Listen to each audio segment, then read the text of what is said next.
መጽሐፍ ቅዱስ እንዴት እናጥና የሚለውን እያየን ነበረ። ከዚህ መሪ ጥቅስ የተነሳ ነው የዕዝራን ሕይወት አንስተን የእግዚአብሔርን ሕግ እንዴት ይፈልግ እንደነበረ ልቡን እንዳዘጋጀ፣ ያም ደግሞ አንደኛ ለመማር ለማጥናት፣ ከዛ ደግሞ ለማድረግ፣ ከዛ ደግሞ ለማስተማር ነው የሚለውን አይተናል። ስለዚህ ይህንን ነው እኛም ቤታችን እንዲሆን የምንጸልየው። ከዚህ ትምህርትም ኤክስፔክት የምናደርገው ጌታ ልባችንን ለማጥናት እንዲያዘጋጅ፣ ከዛ የተማርነውን ማድረግ እንድንችል፣ ከዛ ደግሞ ማስተማር የምንችል እንድንሆን እሱን አስበን ነው የምንማረው ማለት ነው። ያነሳናቸው የተወሰኑ ነጥቦች ነበሩ፣ እንደ መግቢያ የሚሆኑ ሀሳቦች ናቸው። እንዴት ነው መጽሐፍ ቅዱስን ለማጥናት ስንመጣ ምንድን ነው ማሰብ ያለብን?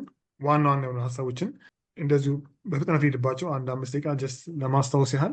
የመጀመሪያ ያልነው የእግዚአብሔርን ድምፅ ለመስማት ነው የምንመጣው። የእግዚአብሔርን ቃል ስናጠና እግዚአብሔር የሚናገረንን ነገር ፈልገን ነው የምንመጣው ብለናል። ቀጥለን ደግሞ መጽሐፍ ቅዱስን ማጥናት ማለት መጽሐፍ ቅዱስን በጥልቀት ማንበብ ማለት ነው። ስለዚህ ኦልሬዲ ማንበብ ስንጀምር ማጥናት ጀምረናል። ስለዚህ ጥናት የሚጀምረው ከማንበብ ነው ብለናል። ከዛ ቀጥሎ ደግሞ ስናጠና የሚያስፈልጉ ነገሮች ምንድናቸው? አንደኛው ትዕግስት ነው።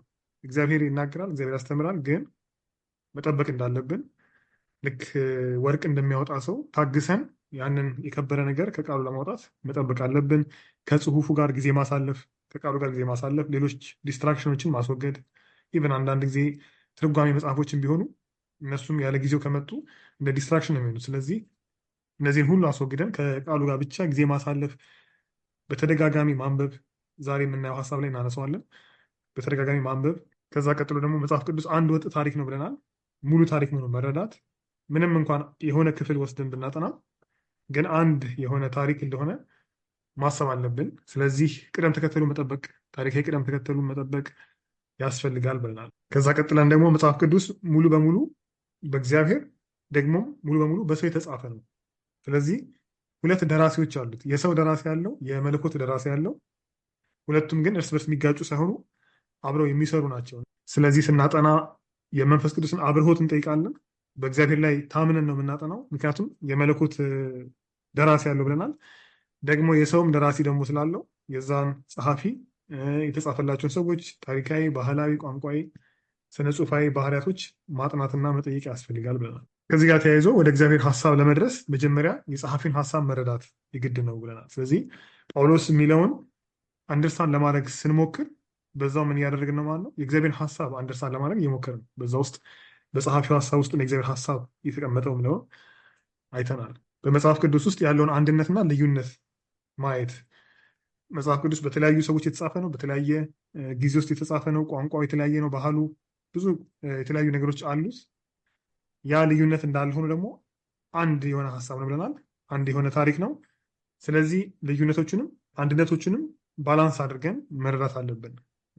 ኮምፕሊትሊ የተለያዩ አድርገን ማየት የለብንም። ማቴዎስን ለምሳሌ ከቆሮንቶስ በቃ ጳውሎስና ማቴዎስ የተለያዩ ሰዎች ናቸው። ባክግራውንዳቸው ይለያያል። ስለዚህ የተለያዩ ነው ብለን ኮምፕሊትሊ አንለያቸው። ደግሞ አንድ ነው። ማቴዎስም ሆነ ጳውሎስ ብዙ መጨነቅ የለብንም።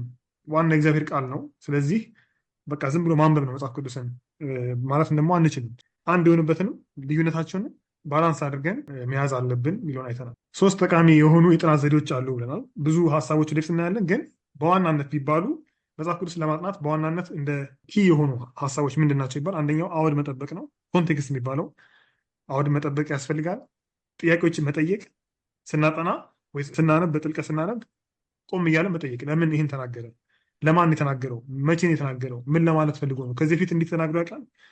የጠቀማቸው ቃላቶች ምን ምን ናቸው የሚለውን እነዚህም እየቆምን መጠየቅ እንዳለብን፣ እንዳንፈራ ራሳችንን ማደፋፈር አለብን። ለምን የእግዚአብሔርን ቃል ስንጠይቅ እግዚአብሔርን እየመረመርን አይደለም፣ ወይ ደግሞ የሆነ ማን መልሶ ጥያቄ ውስጥ እንወድቃለን ብለንም መፍራት የለብንም። ለምን ስንጀምር እንዳልነው እግዚአብሔር ላይ ተማምነን ነው የምናጠናው። እግዚአብሔርን የሚገልጥልን ፐርፖዛችንም ጌታን ለመስማት ስለሆነ ውጤቱ በእርግጠኝነት መልካም ነው የሚሆን። ራሳችንን ኢንከሬጅ ማድረግ እንዳለብን፣ ይህንን ማዳበር እንዳለብን ያየ ነው። የሚደጋገሙ ሀሳቦችን፣ እነዚህ ጭብጥ ሀሳቦችን ሁሉ እነሱ ላይ ፎከስ ማድረግ። ከዛ መጨረሻ ያለ ሀሳብ ምንድን ነው? እነዚህን ሁሉ ስናጠና እነዚህን ነጥቦች፣ እነዚህን ዘዴዎች ስናይ የሚያግዙ ናቸው። ስለዚህ የሚያግዙ ናቸው እንጂ እንደ ህግ መታየት የለም። መጽሐፍ ቅዱስን ስናጠና ሞር እንዲገባን፣ አንደርስታንድ እንድናደርግ፣ የእግዚአብሔር ሀሳብ አንደርስታንድ ማድረግ እንድንችል፣ ከስህተት እንድንጠበቅ የሚረዱ አጋዦች ናቸው እንጂ እነሱ በራሳቸው እንደ እግዚአብሔር ቃል መታየት የለባቸውም እነዚህ ህጎች። ስለዚህ መጠንቀቅ አለብን። ሰው እነዚህን እንኳን ሳያውቅ ከእግዚአብሔር ሰምቷል። ብዙዎቻችን እነዚህን ሳናቅ ከእግዚአብሔር እየሰማን እየተማረን መጥተናል። ኢቨን ጌታን ሁሉ አውቀናል። ስለዚህ ይህንን ሰው ካላወቀ አሲፍ የእግዚአብሔር ቃል እንደማይገባው አድርገን ማስቀመጥ እንደሌለብን እሱ አንደኛው ዴንጀር ነው እና እሱን አቮይድ ማድረግ እንዳለብን ግን በቃ የበለጠ ለመረዳት ግን ያግዙናል ብለን እንደዛ ነው መውሰድ ያለብን የሚለውን አይተናል። ስለዚህ የመጀመሪያው ሀሳብ ሲምፕል ነው። ምንድን ነው? መጽሐፍ ቅዱስን ለማጥናት ስናስብ ማጠናውን ክፍል ነው ማየው። የትኛውን ነው ማጥናት የፈለግኩት? ለምሳሌ ላስት እንዳደረግነው የሐዋርያ ስራ ሙሉ መጽሐፉን ነው ማጥናት የምፈልገው ወይስ የሆነ ክፍል ነው? ከሐዋርያ ስራ ውስጥ የሆነ ክፍል ወይ ደግሞ ለምሳሌ ኤፌሶን፣ እዚህ ላይ የሰጡት ኤግዛምፕል ኤፌሶን ምዕራፍ 1 ከቁጥር 1 እስከ 14 ያለውን ክፍል ነው ማጥናት የምፈልገው። እሱን እመርጣለሁ ወይ ደግሞ እሱ ኦልሬዲ ሀሳብ አለኝ ስጀምር። ስለዚህ በሁለት መንገድ ልናጠና እንችላለን ማለት ነው። እንደ መጽሐፍ ልናጠና እንችላለን ወይ ደግሞ የሆነ ክፍል ወስደን ልናጠና እንችላለን ከምናካፍልበትም ወይ ለራሳችን ከምንፈልገው ፐርፐዝ አንጻር። ይሄ ከሆነ በኋላ የምናጠናውን ክፍል ወይ መጽሐፍ ከመረጥን በኋላ ምንድነው የምናደርገው? የመጽሐፉን ዘውግ ይሉታል አማርኛው ምንድነው? የጽሁፉን አይነት መለየት። የመረጥኩት መጽሐፍ ለምሳሌ የሐዋርያ ስራን ከሆነ ሐዋርያ ስራ ምን አይነት መጽሐፍ ነው? የጽሁፍ አይነቱ ምን አይነት ነው? እንዳልነው የመጽሐፍ ቅዱስ የተለያዩ የጽሁፍ አይነቶች አሉት፣ ልዩነቶች አሉት ስላለን እነዛን ልዩነቶች መጠበቅ አለብን። ስለዚህ የዛ መጽሐፍ ዘውጉን እጠይቃለሁ። ምንድን ነው የሚለውን መጀመሪያ እጠይቃለሁ። ይሄን አሁን ወደ ኖርማል ላይፋችን ስናመጣው ሁልጊዜ ስናነባ አይታችሁ ከሆነ የምናነበውን ነገር እናውቃለን። ለምሳሌ የማነበው ጋዜጣ ከሆነ የጋዜጣ ዘውግ ነው። የጋዜጣ የጽሁፍ አይነት ስለሆነ የራሱ አይነት ዘዴ ያለው፣ የሚጠቀሟቸው ቃላቶች ይለያሉ፣ ሀሳቦቻቸው የሚገልጹበት መንገድ የተለየ ነው። ከዛ አልፈን ደግሞ ታሪክ ስናነብ እሱም ደግሞ ራሱ የቻለ አይነት ነው፣ የጽሁፍ አይነት ነው። ስለዚህ የተለያዩ ጽሁፍ አይነቶች አሉ። ኖርማል ላይፍ ላይ ራሱ ስናነባቸው ሳናውቀው አይምሯችን ለዛ ያስተካክላል ራሱን ማለት ነው። ኦኬ አሁን ማነበው ጋዜጣ ነው፣ ስለዚህ እንደ ጋዜጣ አስዩም አድርጌ ነው ያለብኝ እንጂ እንደ ታሪክ ላነባው አይገባም የሚለውን እናውቃለንና፣ ስለዚህ መጽሐፍ ቅዱስ ላይም ስንመጣ ይህንን ምን አይነት የጽሁፍ አይነቶች አሉ? ለምሳሌ ትረካ የሚባሉት ይሄ ሂስቶሪካል የሆኑ መጽሐፎች አሉ። ብዙዎቹ መጽሐፍ ቅዱስ ላይ አብዛኛውን ክፍል የሚወስዱ ትረካ የጽሁፍ አይነት ነው። ዘፍጥረትን ብናይ፣ ዘጸአት ላይም ብናይ የመጀመሪያዎቹ ምዕራፎች፣ ከዛ ውጭ ደግሞ ከኢያሱ ጀምሮ መሳፍንት፣ ሳሙኤል፣ ነገስት፣ ሩት፣ እነዚህ ሁሉ መጽሐፎች፣ ዜና መዋዕል፣ እዝራ፣ ነህምያ፣ አስቴር፣ ሐዋርያ ስራ ደግሞ ከአዲስ ኪዳን፣ እነዚህ እንዳለ የትረካ መጽሐፎች ናቸው። ስለዚህ አይነታቸው ይሄ ስለሆነ በዚህ መንገድ ነው የሚተረጎሙት ማለት ነው። የትረካ መጽሐፎች እንደ ታሪክ ነው የምንረዳቸው ማለት ነው። እዚህ ላይ አንድ ነገር ማስታወስ ያለብን ምንድን ነው? ትረካ መጽሐፍ ላይ ለምሳሌ መሳፍንትን ብዙ ጊዜ ሰዎች ሲያነቡ እዛ ላይ የሚፈጠር ስህተት አለ። መሳፍንት የትረካ መጽሐፍ ነው፣ ስለዚህ ይነግረናል ታሪኩን ምን እንደነበረ በዛ ጊዜ። መሳፍንቶች በሚገዙበት ጊዜ እግዚአብሔር መሳፍንቶችን ሲያስነሳላቸው የነበረውን ነገር ይነግረናል። ግን ምንም አይነት ሚዛን አይሰጠንም። ለምሳሌ ይሄ ትክክል ነው ወይ ደግሞ ይሄ ትክክል አይደለም፣ እንዲህ ማድረግ አለባቸው፣ እንዲህ ማድረግ አልነበረባቸውም፣ ወይ እንዲህ ማድረግ ነበረባቸው እያለ ምንም አይነት መሆን ያለበትን ነገር አይነግረንም። ለምን እንዳልነው መጽሐፉ ምን አይነት መጽሐፍ ነው? የትረካ መጽሐፍ። አንድ ጥሩ ኤግዛምፕል ለምሳሌ ዮፍታሔ ለእግዚአብሔር ተሳለ። ምን አለ? ሄጄ ጠላቶቼን ጋር ስዋጋ ድልን ከሰጠኸኝ ስመለስ የማገኘው የመጀመሪያውን ሰው ሰዋልሃለሁ አለ። ከዛ እንደምናውቀው ታሪኩን መጀመሪያ ሲመጣ ያገኛት ሴት ልጁን ነው። ያው ቃሉ ማጠፍ ስለማይችል በእግዚአብሔር ፊት ሴት ልጁን እንደ ሰዋት ይናገራል። እዛ ቦታ ላይ መጽሐፉ ምንም አይለንም። ትክክል ነው ዮፍታሔ ትክክል አይደለም አይልም። ጀስት ይህንን ተርኮልን ያልፋል። እና አንዳንድ ሰዎች ኦኬ ለምን ይህን አደረገ እንዴ? እግዚአብሔር ቃል እኮ ሰዎችን እንድንሰዋ አያዘንም። ትክክል አለ በእግዚአብሔር ቃልና ታዲያ ለምን ይሄ ሆነ? እግዚአብሔርስ ምን አለ ብለው ይጠይቃሉ። ግን ያን ሁሉ መልስ አናገኝም። ልክ እንደዚህ ነገሮች የተረካ መጽሐፍት ላይ እንጠይቅና ግን መልሱን አናገኝም። እና አንዳንዴ ዲሳፖይንት ያደርገናል።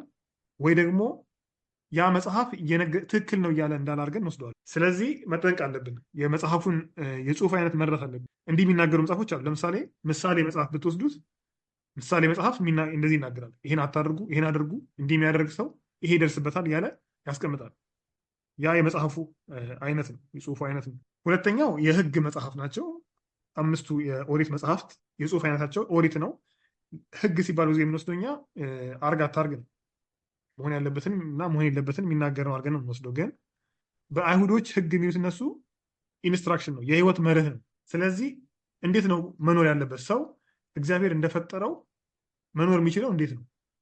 ምክር አድርገን መውሰድ እንችላለን። እንደ ምክር እንደ ጋይዳንስ ናቸው እና ኔሰሰርሊ እንዲያርግ እንዲያታርግ የሚሉ አይደሉም ማለት ነው። ሁልጊዜ የህግ መጽሐፍ ተብሎ ሲጠቀሱ ስናይ እነዚህ 5ቱ መጽሐፍት ሄደን ስናያቸው ግን ህግ ብቻ አይደለም ያለባቸው ውስጣቸው። ለምሳሌ ዘፍጥረት እንዳልነው የተረካ መጽሐፍ ነው።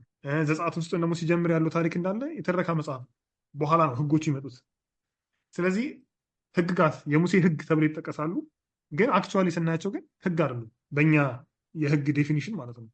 አርግ አታርግ በሚለው ሚዛን ስናያቸው ያን ብቻ የሚናገሩ አይደሉም፣ ታሪክም አለባቸው። ስለዚህ ምንድነው ሀሳቡ ማለት ነው? ህግ የሚለው ምን የሚያካትት ነው? ለሰው የሚሄድበትን መንገድ የሚያሳይ። ዳዊት እንደሚለው ህግ ለእግሬ መብራት ነው፣ ለመንገዴ ብርሃን ነው። ህግህን በቀንና በሌሊት አሰላስላለሁ ሲል ዳዊት የትኛውን ነው? እነዚህን ኦሪቶች፣ 5ቱን ኦሪት መጽሐፍት። ስለዚህ የህግ መጽሐፍትን ስናነብ ልክ እንደዛው ኦሪት መጽሐፍት ናቸው፣ የኢንስትራክሽን መጽሐፍት ናቸው፣ መንገድ አቅጣጫ የሚያሳዩ ናቸው። ከዛ አንጻር ነው መረዳት ያለብን። የህግ መጽሐፍ ስለተባሉ ኔሰሰርሊ አርገና አታርግ የሚለውን ይናገራሉ ማለት አይደለም የሚለውን እሱን ማሰብ ያስፈልጋል ማለት ነው። የግጥም ወይ ደግሞ ፖኤትሪ የሚባሉ አሉ፣ መዝሙረ ዳዊት፣ ሌሎች መጽሐፍት፣ ኢዮብ መጽሐፍ፣ እነሱም የራሳቸው የሆነ ልዩ የሆነ ገጽታ አላቸው። ስለዚህ የግጥም መጽሐፍትም ልክ እንደዛው መተርጎም አለባቸው። ለምሳሌ የመጀመሪያው መስመር ላይ ያለው ሀሳብ ሁለተኛው መስመር ላይ ይደገማል። ያን ጊዜ ግን ትንሽ ለየት ብሎ ሲደግም እናያለን። እግዚአብሔር እረኛዬ ነው የሚያሳጣኝ የለም ይላል። ለምሳሌ መዝሙር 23 ላይ እግዚአብሔር እረኛ ነው የሚያሳጣኝ የለም፣ በለመለመ መስክ ያሳድረኛል፣ በዕረፍቱ ውኃ ዘንድ ይመራኛል እያለ ይቀጥላል ጸሐፊው። ይሄ ሁሉ የእረኛ ባህሪያት ናቸው፣ ግን በተለያየ መንገድ እያደረገ ይናገራል። ያንኑ ሀሳብ ታሪክ መጽሐፍ ላይ ይህን አታገኝ። የመጀመሪያው መስመር፣ ሁለተኛው መስመር፣ ሶስተኛው መስመር የተለያየ ሀሳብ ታሪኩን እየቀጠለ መሄድ ነው እንጂ የሚደግም አይደለም። መዝሙራት ላይ ግን ሀሳቡ ሲደጋገም እናያለን። ሲደጋገም ግን ምንድን ነው አጽንኦት ለመስጠትና የተለያየ ገጽታውን ለማሳየት ነው። ስለዚህ ግጥም እንደመሆኑ መጠን በዛ አይነት እሳቤ ነው የሚነበበው ማለት ነው። የጥበብ መጽሐፍት የሚባሉት ምሳሌ መጽሐፍ አለ፣ መክብብ፣ መኃልየ፣ እነዚህ መጽሐፍት የጥበብ መጽሐፍት ናቸው። ኢዮብም እዚህ ውስጥ ይካተታል። እንደ ግጥምም ሆኖ እንደ ጥበብም ሆኖ ይገባል። የጥበብ መጽሐፍት ላይ ለምሳሌ ኤግዛምፕል ብንወስድ ምሳሌ 26 ቁጥር 4 እና 5ን ሜይ ቢ የሚያነብልን ሰው ቢኖር ደስ ይለኛል። ምሳሌ መጽሐፍ 26 ቁጥር 4 እና 5 አንተ ደግሞ እርሱን እንዳትመስል ለሰነፍ እንደ ስንፍናው አትመልስለት፣ ለራሱ ጠቢብ የሆነ እንዳይመስለው ለሰነፍ እንደ ስንፍናው መልስለት። ስለዚህ አሁን ይህንን እነዚህ ሁለት ቁጥሮች ስናያቸው የሚጋጩ ነው ይመስሉት አይደለም? ልመልስለት አልመልስለት ብዬ አሁን ብጠይቅ ምንድን ነው ከዚህ ክፍል ማገኘው መልስ? ለሰነፍ እንደ ስንፍናው መመለስ ነው ያለብን ወይስ መመለስ ነው የለብን? ምክንያቱም ቁጥር 4 እንዳትመልስ ይላል፣ ቁጥር 5 መልስ ይላል። ጸሐፊው አውቆ እንዳደረገው ማሰብ እንችላለን። ምክንያቱም እዛው ቁጥር በቁጥር ስለሆነ የሚጋጩ ሀሳቦችን ሲያስቀምጥ ፐርፐዝ ነው። ስለዚህ መመለስ ያለብን ጊዜ አለ፣ መመለስ የለብን ጊዜ አለ፣ ወይ ደግሞ የምንመልስበት መንገድ አለ አይደለ? ማንመልስበት መንገድ። መመለስ የለብን መንገድ የትኛው ነው? ልክ እንደ ሰነፍ እሱ እንደተናገረው በዛ መንገድ መናገር የለብንም። እሱ ተሳድቦ ከሆነ መሳደብ የለብን። ምክንያቱም እንደዛ ብናደረግ አንተም ራስህ እንደሱ ትሆናለህ ስለሚል በቃ እኔም እንደሱ ሆንኩኝ ራሴን ለመጠበቅ።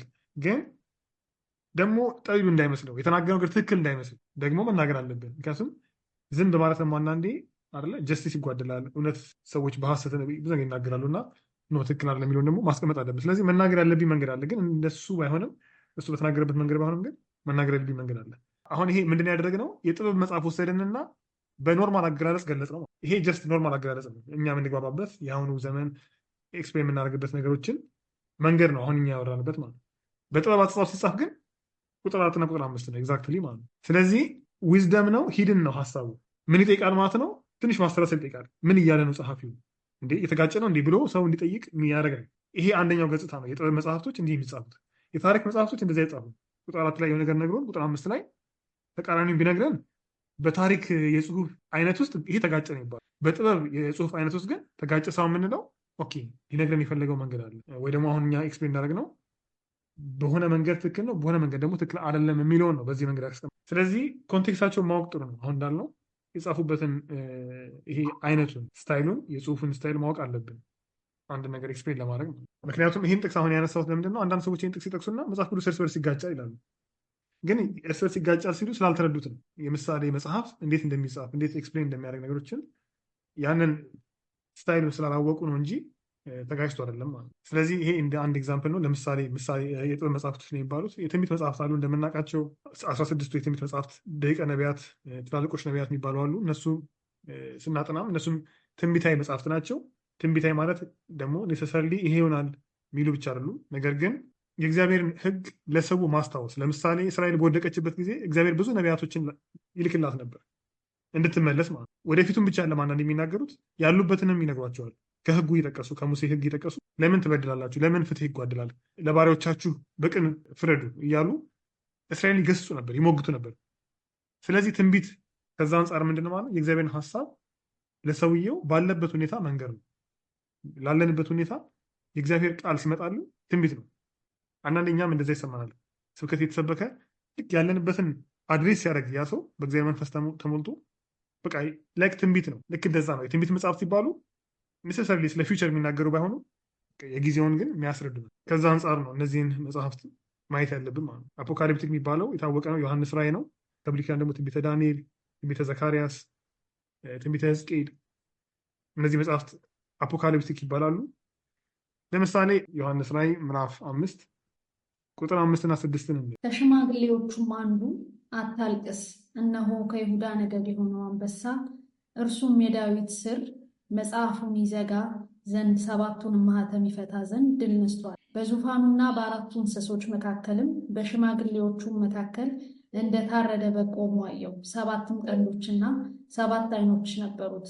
እነርሱም ወደ ምድር ሁሉ የተላኩ የእግዚአብሔር መናፍስት ናቸው። ስለዚህ እዚህ ላይ አሁን ያየነው ምንድን ነው? ጌታን ሲገልጸው መጀመሪያ ማን ያለው? ሽማግሌው ሲነግረው ለዮሐንስ ከይሁዳ ነገድ የሆነው አንበሳ። ስለዚህ የዳዊት ሥር እያለ ይቀጥላል። ኢየሱስ በዚህ ቦታ ላይ የተቀመጠው እንዴት ነው? ከይሁዳ ነገድ የሆነ አንበሳ። ቁጥር 6 ላይ ደግሞ ምን አየሁ ይላል? የታረደ የሚመስል በግ ቆሞ አየሁ ይላል። ስለዚህ አሁን እዚህ ላይ በሁለት ቁጥሮች የሚከታተሉ ቁጥሮች ናቸው፣ 5 እና 6። በእነዚህ ውስጥ ኢየሱስ የተገለጠው አንዴ እንደ አንበሳ ነው፣ አንዴ ደግሞ እንደታረደ በግ ነው። ስለዚህ ሁለቱ ሀሳቦች ሁለት የተለያዩ ኢሜጆች ናቸው፣ አንድ አይደለም። እዚህ ላይ አሁን የትኛው ነው ኢየሱስ? የይሁዳ አንበሳ ነው ወይስ የታረደ በግ ነው ብዬ ብጠይቅ ሁለቱንም ነው። ግን መሳል ግን አንችልም። ይህንን ልሳለው ብል ይከብዳል። ወይ የታረደ በግ ነው ምስለው ወይ ደግሞ አንበሳ ነው ምስለው እንጂ ሁለቱም ኮምባይን አድርጌ መሳል አልችልም።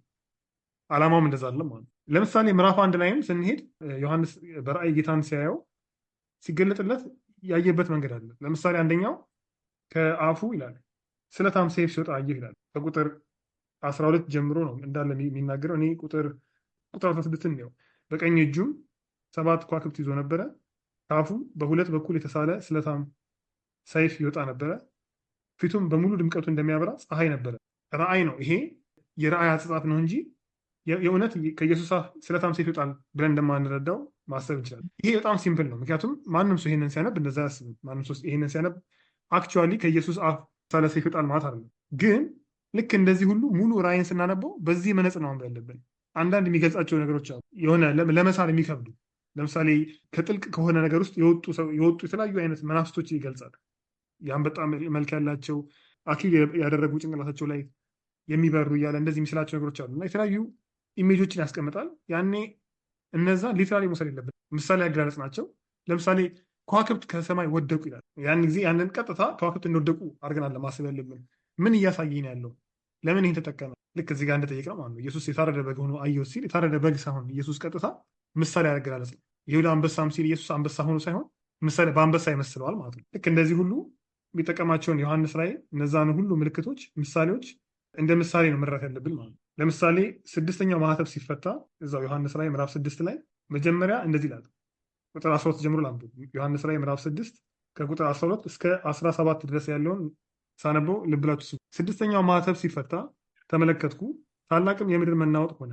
ፀሐይም እንደ ማቅ ጠቆረች፣ ጨረቃም በሙሉ እንደ ደም ቀላች። የበለስ ዛፍ በብርቱ ንፋስ ስትወዛወዝ ያልበሰለው ፍሬ ከእርሷ እንደሚረግፍ የሰማይ ከዋክብት ወደ ምድር ረገፉ። ሰማይ እንደ ጥቅልል መጽሐፍ ተጠቅልሎ አለፈ። ተራሮችና ደሴቶችም ሁሉ ከስፍራቸው ተወገዱ። ከዚያም በኋላ የምድር ነገስታትና ገዢዎች፣ የጦር መኳንንቶች፣ ሀብታሞችም፣ ብርቶችም፣ ባሪያዎችና ጌቶች ሁሉ በዋሾችና በተራሮች አለት ውስጥ ተሸሸጉ። ተራሮቹንና አለቶቹንም በላያችን ውደቁ፣ በዙፋኑ ላይ ከተቀመጠው ፊት ከበጉም ቁጣ ሰውሩን፣ ታላቁ የቁጣቸው ቀን መጥቷልና ማንስ ሊቆም ይችላል አሏቸው። መጀመሪያ ቁጥር 14 ላይ እንዳየ ነው ተራሮችና ደሴቶች ሁሉ ከስፍራቸው ተወገዱ ይላል። ስለዚህ ቀጥታ ሊትራሊ ከወሰድኩት ኦኬ፣ ተራራና ደሴት በሙሉ ተወስዷል። ሰማይ እንደ ጥቅልል መጽሐፍ ተጠቅልሎ አልፏል። ከዋክብት ከሰማይ ረግፈዋል። ታዲያ ቁጥር 16 ላይ ወይ ቁጥር 15 ላይ እነዚህ የምድር ነገስታትና ገዢዎች በዋሾችና በተራሮች አለት ውስጥ ተሸሸጉ ይላል። ኦልሬዲ ከላይ ተራሮች ሁሉ ተወግደዋል። ታዲያ አሁን የተደበቁት ምን ውስጥ ነው? ግን ምንድን የሚለው እዚህ ጋር ተደበቁ፣ ተሸሸጉ እና ተራሮችን ጭራሽ ሸፍኑን፣ በላያችን ላይ ውደቁብን አሉ ይላልና ቀጥታ እንደ ታሪክ መጽሐፍ እንደማነበው ማንበብ የለብኝም። ለዛ ካነበብኩት ግር ይላል። የሚጠቀማቸው ኢሜጆች ማያቸው ነገሮች በሙሉ ለመሳልም ይከብዳሉ፣ ለመረዳትም ይከብዳሉ። ግን በዚህ አሁን እንዳልነው አፖካሊፕቲክ ስለሆነ አተጻፉ ምንድን ነው የሚያሳየው? የመጨረሻውን ጀጅመንት የእግዚአብሔር ፍርድ ሲመጣ፣ የመጨረሻው ጀጅመንት ሲመጣ ምን ያህል ከባድ እንደሆነ ለመግለጽ የሚጠቀመው ከምድር አልፎ የሰማይን ፍጥረት እነዚህን ታላላቅ የምንላቸውን ከዋክብት፣ ፀሐይን እነሱን በመጠቀም ነው የሚስለው ማለት ነው። የሚያስፈራ ቀን ነው የሚለውን ለማሳየት እና የእነዚህም ነገስታትና የምድር መኳንቶች ተደበቁ ሲል ከዚህ ቁጣ መሸሸጋቸውን መደበቃቸውን ለማሳየት ምሳሌ አገላለጽ ነው። ራእይ በሙሉ ይህንን አይነት መንገድ ይጠቀማል። ከዛ በተጨማሪ ደግሞ ልክ ራእይን ስንተረጉም ወይ ደግሞ ስናጠና ምንድን ነው ማየት ያለብን? እያንዳንዱ ራእይ ላይ የምናገኛቸው ሀሳቦች አብዛኞቹ ብሉይ ኪዳን ላይ ያሉ ናቸው።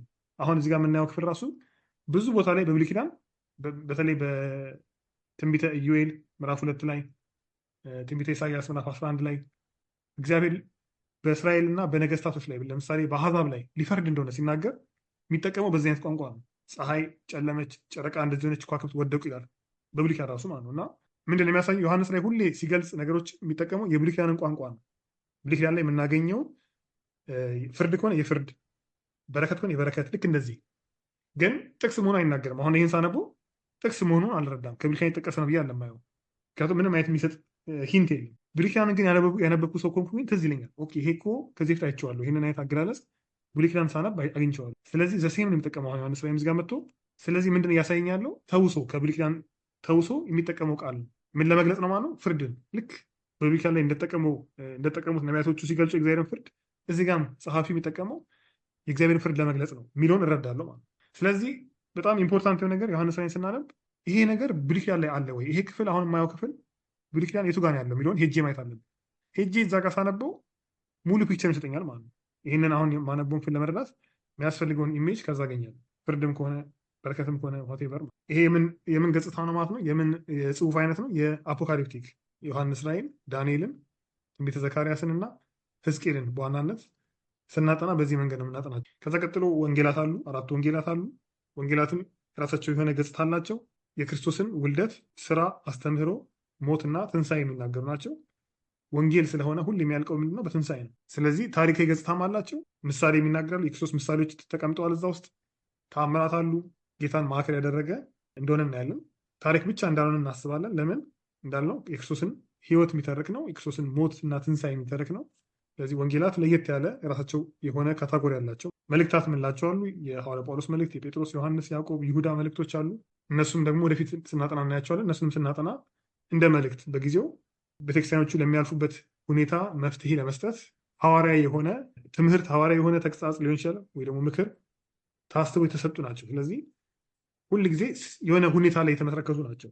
እነዚህ ቤተክርስቲያኖች የሚያልፉበት ጉዳይ አለ ወይ ደግሞ ያጋጠማቸው ችግር አለ። ለዛ መፍትሄ ለዛ የሚያስፈልገውን ነገር ያንን በማሰብ የተጻፉ ናቸው ማለት ነው። ለምሳሌ ገላትያን ብንወስድ ገላትያ መልእክት ላይ የስተት ትምህርት ስለነበረ ጳውሎስ ያንን አድሬስ ለማድረግ የጻፈው። ቆሮንቶስ መልእክት ብናይ የቆሮንቶስ ሰዎች የጻፉለት ጥያቄ ነበረ። ስለ ትዳር ጠይቀውት፣ ለጣዖት ስለተሰዋ ስጋ ስለመብላት ጠይቀውት ነበር። ስለ መንፈሳዊ ስጦታዎች፣ ስለ ልሳን፣ ስለ ትንቢት ጠይቀውት ነበር። ስለዚህ እነዛን ለመመለስ ሲጽፍ እናያለን እና ሁሌ መልእክቶች የተጻፉት ከሆነ ጉዳይ የሆነ ጉዳይ ነው እንዲጻፉ ያደረጋቸው ማለት ነው። መንስያቸው የሆነ የተፈጠረ ነገር አለ። ያንን አድሬስ ለማድረግ የጻፉት ማለት ነው ሐዋርያቶቹ ወይም ደግሞ ሌሎች ጸሐፊዎች። በዚህ አንጻር ለየት ይላሉ ማለት ነው። ከጥበብ መጽሐፍ ይለያሉ፣ ከወንጌልም ይለያሉ፣ ከትረካ መጽሐፍ ይለያሉ። የራሳቸው የሆነ ገጽታ አላቸው። ሌላ ደግሞ ለብቻው የሆነ አለ። ዘፍጥረት ምዕራፍ 1 እስከ 11 ያለው እነዚህ 11 ምዕራፎች እስካሁን ብዙ ሰዎች የሚቸገሩበት ክፍል ነው። የት ጋር እናስገባው? ትረካ ነው ወይስ ግጥም ነው ወይስ ጥበብ ነው ወይስ ትንቢት ነው? ምን አይነት ነው ገጽታው የሚለውን ኤግዛክትሊ ለማወቅ ይከብዳል። የግጥምም ባህሪ ያለው ከዛም ደግሞ ትረካም ይመስላል። ስለ ኖህ ለምሳሌ ይነግረናል። ኖህ ልጆች ነበሩት፣ እንደዚህ ሆነ እንደዛውን እያለ የሚነግረን ነገር አለ። ስለዚህ ኤግዛክትሊ ይሄ ክፍል እዚህ ውስጥ የሚመደበው ለማለት ይቸግራል። ዘፍጥረት ምዕራፍ 1 እስከ 11 ያለው ክፍል ማለት ነው። ስለዚህ ለብቻው አድርገን ቦታ እንሰጠዋለን። ሁሉንም ያቅፋል፣ ብዙዎችን ያካትታል። እሱን ክፍል ስናጠና ማየት ያለብን ይህ ልክ እንደ መግቢያ የመጽሐፍ መግቢያ እንዳለ ሁሉ ለሙሉ መጽሐፍ ቅዱስ መግቢያ ነው። ከምዕራፍ 12 ጀምሮ ልብ ካላችሁ ሲጀምር ስለ አብርሃም ታሪክ መናገር ይጀምራል። ከዛ በኋላ የታሪክ ይዘት ነው ያለው እስከ ምዕራፍ 11 ድረስ እንዳልነው ልዩ የሆነ ገጽታ ነው ያለው። ከዛ በኋላ ግን ታሪካዊ ነው። የአብርሃምን ታሪክ፣ ይስሐቅ፣ ያዕቆብ፣ ዮሴፍን ታሪክ እናገኛለን። ከዛ በኋላ ያሉት እስከ ምዕራፍ 50 ድረስ ያለው እንዳለ ታሪካዊ ነው ማለት። ከዛ ፊት ያሉት ግን ልክ ከዛ በኋላ እንደምናገኘው ክፍሎች ሙሉ ለሙሉ ታሪካዊ አይደሉም ማለት። ስለዚህ እነሱን ለብቻ አድርገን ነው ለይተን ማየት ያለብን። እንደ ታሪክ ወሰድናቸው። አንዳንድ ቦታዎች ላይ ስንደርስ ለምሳሌ እባቡ ሲናገር እናያለን። እባብ ተንኮለኛ ነበር ይላል። ከሔዋን ጋር ያደረገውን ዲስከሽን እናውቃለን። ፍሬውን በሉ ይላል። ስለዚህ እያንዳንዱን ቀጥታ ከወሰድኩት ይቸግራል። ምን ማለት አለብኝ ማለት ነው? በዛ ጊዜ እባቦች ይናገሩ ነበር ማለት ነው። ከዛ በኋላ መናገር ያቆሙት ማለት ነው። ወይም ደግሞ በእባብና በሴቲቱና በዘርህ መካከል ጠላትነትን አድርጋለሁ ሲል ኦኬ፣ ያ የሚያሳየው ሰዎችና እባቦች የእባብ ዘርና የሰዎች ዘር እንደማይዋደዱ በቃ በእባብና በሰው መካከል እግዚአብሔር ጠብን አስቀመጠ ብለው የሚረዱ ሰዎች አሉ። ለምሳሌ ልክ እንደዛ እንድንረዳው ያደርገናል ማለት ነው። ቀጥታ ከወሰድነው ትርጉሙ ያ ነው የሚሆነው። በዘርህና በዘሯ ሲል ኦኬ፣ በእባብ ዘርና በሰዎች ዘር መካከል ሁልጊዜ ምን አለ ማለት ነው? ጠብ አለ፣ ጠላትነት አለ። መንፈሳዊ ትርጉም አይኖረውም፣ ወይ ደግሞ ሌላ ከዛ ያለፈ ትርጉም አይኖረውም። ስለዚህ ምንድን ነው የሚያሳየኝ? ይሄ ክፍል እንደ ታሪክ ልወስድ አይገባም። ከዛ ያለፈ ነገር አለ፣ መጠንቅ አለብኝ ይህን ክፍል ኢንተርፕሬት ሳደርግ ማለት ነው። እነዚህን ጀስት አዌርነስ ለመስጠት ነው። ሁልጊዜ ስናጠና መጽሐፍ ቅዱስ ኦኬ፣ የት ክፍል የሚገኝ ነገር ነው ማጠና። ሙሉ መጽሐፍ ቅዱስ ውስጥ ያለ ስለሆነ በቃ ምንም ቢሆን ችግር የለም፣ ጥበብም ይሁን የእግዚአብሔር ቃል አይደለ ምንም ችግር የለውም ማጥናት ነው ብለን እንዳንወስድ ነው የሚገኝበትን የመጽሐፉን የጽሁፉን አይነት ኮንሲደር ማድረግ አለብኝ። ከዛ አንጻር ነው መተርጎም ያለብኝ ብለን እንድንጠነቀቅ እንዲያደርገን ነው ማለት ነው። ሶስተኛውን ሀሳብ ሶስተኛው ምንድን ነው? አውዱን መረዳት ነው። እስካሁን አውድ ብለናል። በጣም ኢምፖርታንት የሆነ መጽሐፍ ቅዱስ ስናጠና ኪ የሆነ ሀሳብ ምንድን ነው? ኮንቴክስት ነው ወይ ደግሞ አውድ ነው። ያንን ክፍል ያንን መጽሐፍ የምናገኝበት አውድ ምንድን ነው የሚለው ነው። እዚህ ላይ ምንድን ነው መጀመሪያው ሀሳብ ይሄ በጣም ኢምፖርታንት ስለሆነ ደጋግመን ስናነሳ አንዳንድ ሀሳቦችን ለምንድን ነው ብለን ልናስብ እንችላለን። ግን መደጋገሙ ምንድን ነው? ያ ነገር በጣም ኢምፖርታንት ነው። መጽሐፍ ቅዱስ ስናጠና አንደኛው ነገር የምናነበውን ክፍል ወይ የምናነበው መጽሐፍ ደግመን ማንበብ። ለምሳሌ አንደኛ ዮሐንስን ማጠና ከሆነ አንደኛ ዮሐንስ 5 ምዕራፍ አለው። 5ቱ ምዕራፎች በተለያየ ጊዜ ደግሜ ማንበብ አለብኝ ማለት ነው። ያ መጽሐፍ ውስጥ እስኪቀር ድረስ እስካውቀው ድረስ ዮሐንስ የሚናገረውን ነገር በዛ ውስጥ እግዚአብሔር የሚናገረውን ሀሳብ እስካውቀው ድረስ ልክ አዲስ ከነበርኩ ለዛ መጽሐፍ ያ ነገር በደንብ ውስጥ እስኪዋሃድ ድረስ ደግሜ ማንበብ ያስፈልጋል። እንደውም ብዙ ጊዜ ማድረግ ያለብን ቁጭ ብለን ሙሉን ብናነበው ጥሩ ነው። ከፋፍለን ከምናነበው ዛሬ ምዕራፍ 1ን ነገ ምዕራፍ 2ን ከማነበው ቢቻል እና ጊዜ ቢኖር ሙሉን መጽሐፍ ማንበብ ኢምፖርታንት። አንደኛ ዮሐንስ 5 ምዕራፍ ነው። ኢቨን ኢሳያስን እንኳን ለሚያጠኑ ሰዎች 66 ምዕራፍ ያ ነው ብዙ ጊዜ የሚመከረው ቁጭ ብለው ያንን ማንበብ እንዲችሉ። ለምን አንዴ ሲያነቡት የሚያዩት ነገር አለ። አንዴ ሙሉን ስናነበው እና ከፋፍለን በተለያየ ቀን ስናነበው አንድ አይደለም። ስለዚህ ሙሉን ቁጭ ብሎ ማንበብ ቢቻል ጥሩ ነው። ያ ማለት ለምሳሌ አውድ ስንል ምንድን ነው? ለምሳሌ ማጠናው ግን የሆነ ቁጥሮች ከሆነ ለምሳሌ አንደኛ ዮሐንስ ውስጥ ምዕራፍ 2ን ከቁጥር 1 እስከ 5 ማጠና ከሆነ የተወሰነ ሀሳብ ወስጄ ማጠና ከሆነ ኮንቴክስቱን ማወቅ አለብኝ ስል ምን ማለት ነው? ከዛ በፊት ያለው ምዕራፍ 1ን እና ከዛ በኋላ ያለውን ምዕራፍ 2 ከቁጥር 6 በኋላ ያሉትን ሁለቱን እነዚህን ክፍሎች ማንበብ ማለት ነው። ምንም እንኳን ማጠናው ምዕራፍ 2 ከቁጥር 1 እስከ 5 ቢሆን ወይ ደግሞ ምዕራፍ 2ን ቢሆን ለምሳሌ ስቲል ግን ምዕራፍ 1 እና ምዕራፍ 3ን ማወቅ አለብኝ። አትሊስት ለምን እንደሚናገሩ እንዴት ከምዕራፍ 2 ጋር እንደሚያያዝ ሀሳቡ ማገናኘት መቻል አለብኝ። ልብ ካላችሁ የሐዋርያት ሥራን ስናጠና ምንድነው የምናደርገው? ብዙ ጊዜ ልክ ዛሬ የምናጠናው ክፍል አለ፣ ቆም ብለን እንጠይቃለን። ላስት ዊክ ምን ነበር ያጠናነው? ወይ ደግሞ ያንን የያዘልን ሰው ካለ ይነግረናል። ለምንድነው? ኮኔክት ለማድረግ ዛሬ የምናጠናው ክፍል ጋር እንዴት የሚያያዘው፣ የሚቀጥለው ደግሞ ሳምንቱ የምናጠናው ጋር ደግሞ እንዴት የሚያያዘው። አላደረግንም እንደዛ፣ ግን እንደዛ ብናደረግ ሞር ደግሞ ይረዳናል። ስለዚህ የምናጠናው ክፍል ሁልጊዜ ከኮንቴክስቶቹ ጋር እያያያዝን እየጠየቅን ማየት ነው። አሁን እኛ እጃችን ያለው መጽሐፍ በምዕራፍና በቁጥር የተከፋፈለ ነው። ግን እንደምናውቀው መጀመሪያ ሲጻፍ ምዕራፍና ቁጥር አልነበረው፣ ሙሉ መጽሐፍ ነው። ጳውሎስ ለምሳሌ ለቆሮንቶስ ሰዎች ጽፍላችን ምዕራፍ 1 ምዕራፍ 2 ምዕራፍ 3 እያለ አልጻፈም። ስለዚህ እኛም ስናጠናው ምዕራፎቹን አንዳንድ ጊዜ ቢቻል እነሱን እንደሌለው አድርጎ አስቦ ማንበብ ጥሩ ነው። ወይ ደግሞ ምዕራፍ የሌላቸው አሉ መጽሐፎች የሚታተሙ አሉ፣ ያለ ምዕራፍ ያለ ቁጥር የሚታተሙ አሉ። እነሱን ብናገኝ ጥሩ ነው። ለምን? ልክ የተጻፈበትን መንገድ በዛ መንገድ አንደርስታንድ እናደርግ ያደርገናል። እኛ ለመጥቀስ እንዲመቸን ብለን ምዕራፍና ቁጥር የሰጠነው የሆነ ጊዜ ላይ እዚህ ጋር እንደምናየው በ1448 የብሉይ ኪዳን ከዛ በኋላ ቁጥሮች ያገኘው፣ ከዛ በኋላ ደግሞ አዲስ ኪዳን፣ ከዛ ደግሞ ሙሉ መጽሐፍ ቅዱስን ሰዎች በተለያየ ጊዜ የከፋፈሉት። ያ ለምንድን ነው? ለመጥቀስ። ለምሳሌ እኔ ዮሐንስ ወንጌል ምዕራፍ 3 16ን አሁን የምናውቀዋለን እግዚአብሔር ዓለምን እንዲህ ወዷል የሚለው ክፍል ማለት ነው። እሱን ለመጥቀስ ብፈልግ ዮሐንስ ወንጌል ምዕራፍና ቁጥር ከሌለው ሙሉ አንድ መጽሐፍ ከሆነ እንዴት ነው የምጠቅሰው ያንን ቦታ? ስለዚህ ለመጥቀስ እንዲመቸን እኛ ኮሚኒኬት ለማድረግ እንዲመቸን ብለን ምዕራፍና ቁጥር የሰጠነው እንጂ ሲጻፍ እንደምናውቀው ሙሉ ለሙሉ አንድ መጽሐፍ ነው፣ ወጥ መጽሐፍ ነው። ስለዚህ እነዚህ ምዕራፎች ጥሩ ጎን እንዳላቸው ሁሉ ደግሞ አንዳንዴ ሀሳቡን አንደሳ እንዳናደርገው ያደርገናል። ለምሳሌ ኤግዛምፕል ምሳሌ አንደኛ ቆሮንቶስ ምዕራፍ 10ን እዚህ ላይ እንደውም አለ ምን ይላል? ቁጥር 32 እና እስከ ምዕራፍ 11 ቁጥር 1 ድረስ እዚህ ጋር ምዕራፉ ይከፍለዋል አለ መሀል ላይ ከ32 እንዳለቀ ምዕራፍ 11 ብሎ ይጀምራል። እኛ ግን እስቲ እስከ ምዕራፍ 1 እስከ 11 ቁጥር 1 ድረስ ሄደን እኔ ደግሞ ብዙዎች ይድኑ ዘንድ ለጥቅማቸው እንጂ የራሴን ጥቅም ሳልፈልግ በሁሉ ነገር ሰውን ሁሉ ደስ እንደማሰኝ ለአይሁድም ለግሪክ ሰዎችም ለእግዚአብሔር ቤተክርስቲያን ማሰናከያ አትሁኑ። ምዕራፍ 10 አለቀ። ምዕራፍ 11 ቁጥር 1 እኔ ክርስቶስ እንደመስል እኔ ምስል። አሁን ምዕራፍ ባይኖርና ዝም ብዬ ባነበው ኦኬ እኔ የምሰሉ ሲል ከምን አንጻር ነው? ኮንቴክስቱ ምንድን ነው? እኔ ምን አይነት ነኝ አለ ጳውሎስ።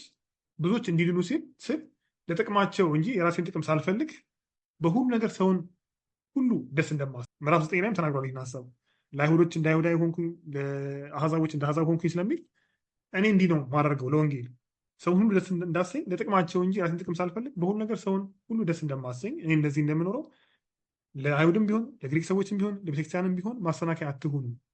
እኔ ክርስቶስ እንደምስል እኔ የምሰሉ ምዕራፍ ስለሚከፍለው ነው። ብዙ ጊዜ ይህንን ቁጥር ስናነበው ከምዕራፍ 10 ጋር ስለማናያይዘው ምንድን ነው የምንረዳው? ኦኬ ጳውሎስ እኮ ጌታን መስሏል፣ በሁሉ ነገር ጌታን መስሏል የሚል እሳቤ ይሰጣል። ለምን? እኔ ክርስቶስ እንደምስል የምሰሉ ስላለ ኦኬ ጌታን መሰልኩ ያለ ሰው ነው ጳውሎስ ብለን እናስባለን። ግን ኖ ጳውሎስ እኮ ጌታን መሰልኩ ያለው በምን ኮንቴክስት ውስጥ ነው? በዚህ አውድ ነው። ምን በማድረግ ነው? ለወንጌል ሲል ጥቅምን በመተው ለወንጌል ሲል በቃ የራሱን ነገር እየተወ ለሰዎች የሚጠቅማቸው ነገር ለማድረግ ሲል በቃ አዳፕት ያደርጋል ሁኔታዎችን። ያንን ከመሆን አንጻር ነው የሚመክራቸው ማለት ነው። ለምንድን ነው ይህን የሚመክራቸው?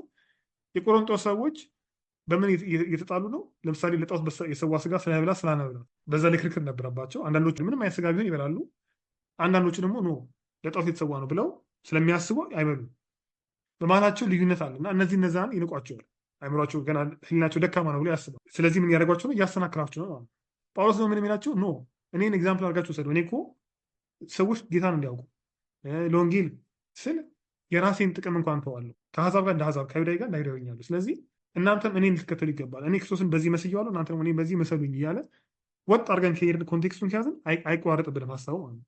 ምዕራፍ 11 ግን መሀል ላይ ስለገባሁም እንግዲህ በጊዜው ሲከፍሉት ሰዎቹ እዚህ ጋር መቁረጥ አለብን ብሎ ተደርተው ነው። ግን አክቹዋሊ ስናየው ግን ኖ ይሄ ምዕራፍ እኮ እዚህ ጋር ባይኖር ኖሮ ሞር ሀሳቡን አንደሳ እናደርገው ነበር። ስለዚህ ምን ለማሳየት ነው? ይሄ ሁሉ ስናጠና ምዕራፎቹና ቁጥሮቹ እንደሌለው አድርጎ ማጥናቱ ጥሩ ነው። ለምን?